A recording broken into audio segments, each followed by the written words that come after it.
Hey guys, welcome back to another video. This is Eric from Tech. Good news guys, I finally managed to install Google Play Services or GMS on the K40 Game Enhanced Edition. So now I can do a proper test between the Poco F3 on the left and the K40 Game Enhanced Edition on the right. I already did an Antutu benchmark test between these two phones, and now I'm going to be doing real-world game test, and I'm going to be running the most demanding game out right now, which is Genshin Impact. So what are we waiting for guys? Let's get this benchmark started.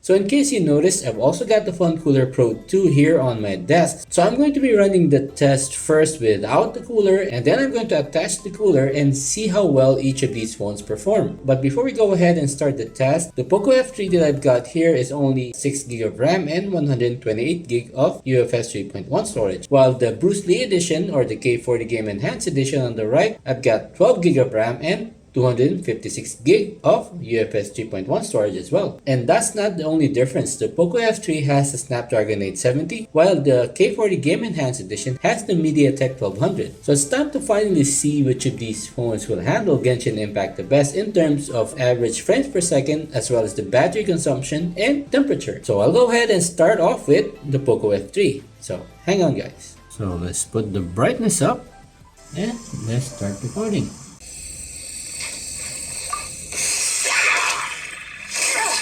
Blood repays blood. Beg for mercy.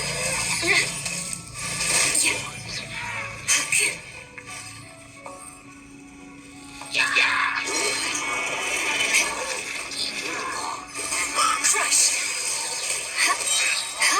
Freeze to the core. More speed.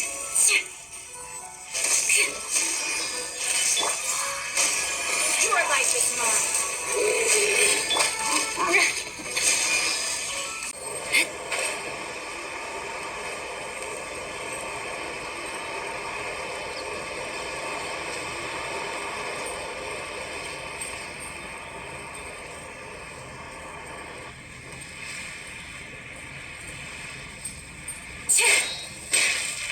Vengeance will be mine.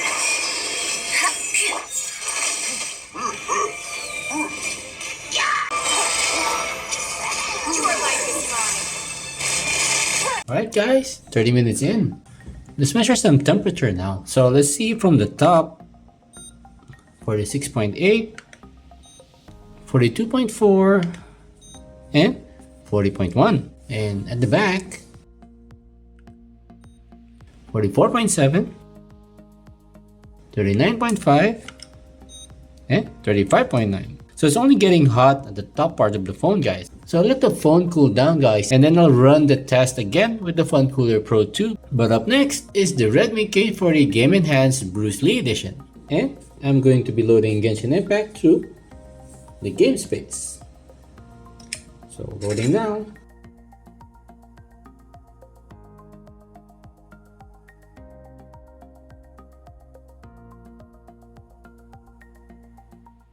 Start recording now.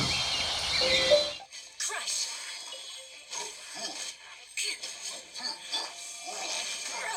Blood repays blood.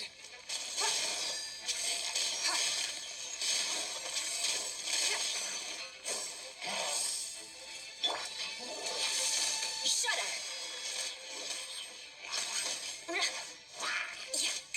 Crush.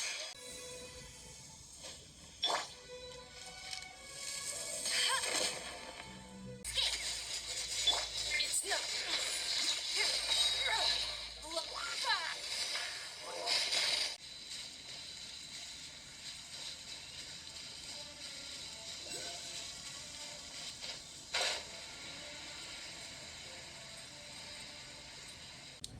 Alright guys, 30 minutes in.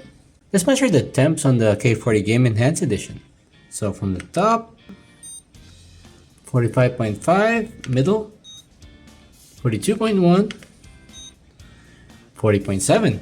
Now at the back, 44.4, 39.8, and 38.3.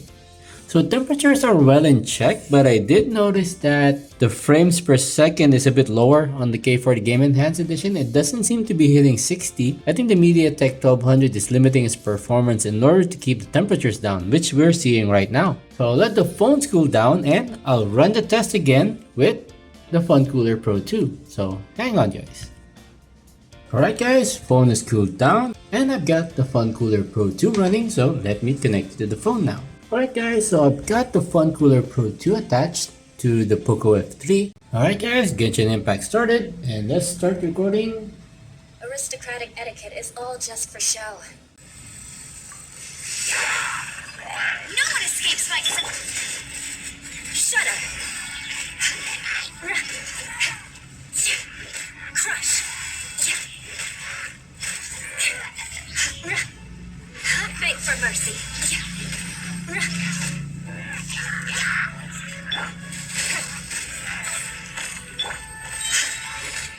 Blood of frost!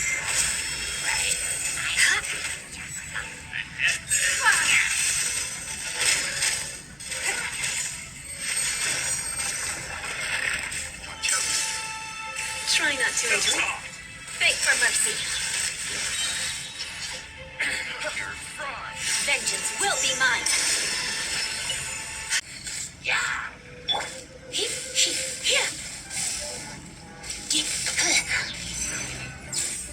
Let it rain.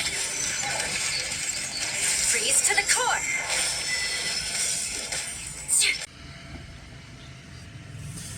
Alright guys, 30 minutes up. Let's measure some temps. So at the top, 41.3, 34.8, and 34.1. So it's gotten really cool guys. So let's remove the cooler and let's measure the back temps. 39.2, 21.5, and 31.4. So it's really cool where the Phone Cooler Pro 2 was attached.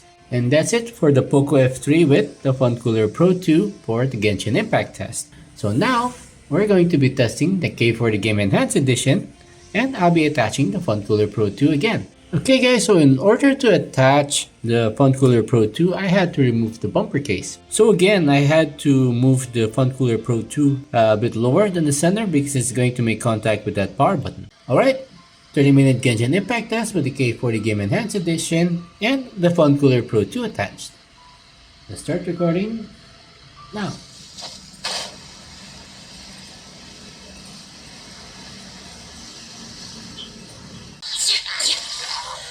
It's nothing.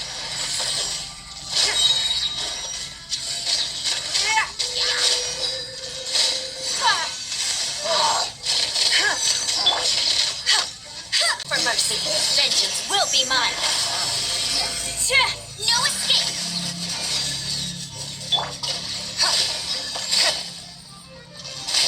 Don't waste my time.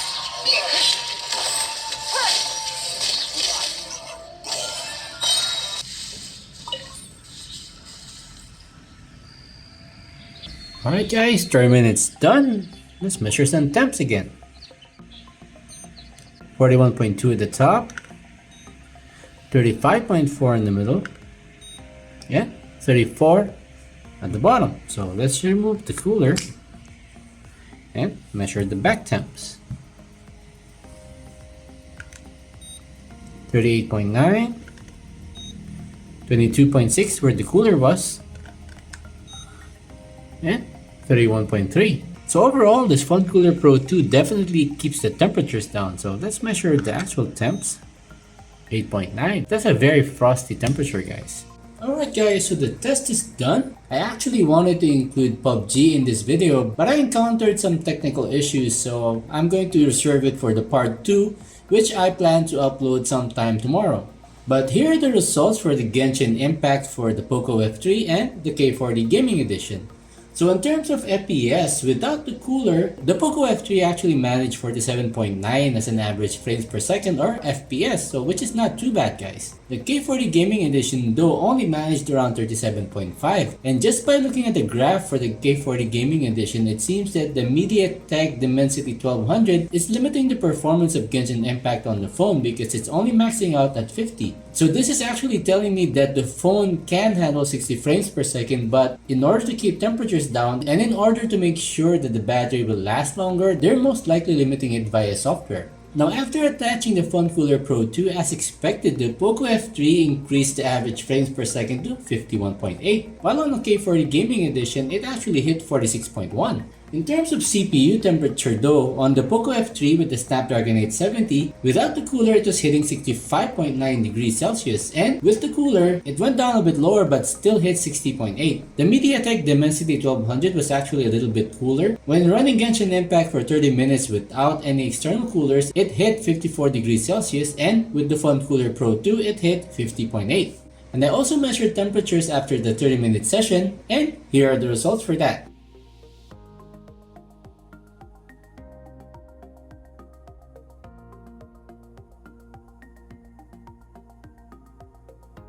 What's interesting here, guys, is that it really looks like these two phones can go toe to toe with the gaming phones, but for some reason it is being limited by software. So I came up with a leaderboard here so I can show you which phones actually had the best average frames per second with and without the cooler.